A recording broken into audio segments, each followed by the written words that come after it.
তৃণমূলের ২১শে জুলাই সমাবেশে সকাল থেকেই রাজ্যের বিভিন্ন প্রান্ত থেকে মানুষ এসে উপস্থিত হয়েছে হাওড়া স্টেশনে। সেখান থেকে পায়ে হেঁটে বা লঞ্চে পরিষেবা নিয়ে পৌঁছে যাচ্ছে কলকাতার উদ্দেশ্যে। ছোট বড় মিছিল শহরতলি থেকে আসতেই শুরু করেছে রাজনৈতিক কর্মীরা। সকাল সকাল পৌঁছে যাবার সমাবেশের পৌঁছাবার উদ্দেশ্যেই তৃণমূলের কর্মীরা বেরিয়ে পড়েছেন।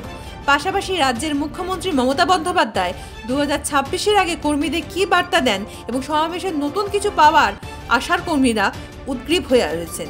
এবং হাওড়ায় গতকাল রাত্রে থেকে যারা এসেছেন তারা সকাল 10টা নাগাদ একটা বড় মিছিল নিয়ে এবং হাওড়ার নেতৃত্বরা কলকাতার উদ্দেশ্যে রওনা দিলেন।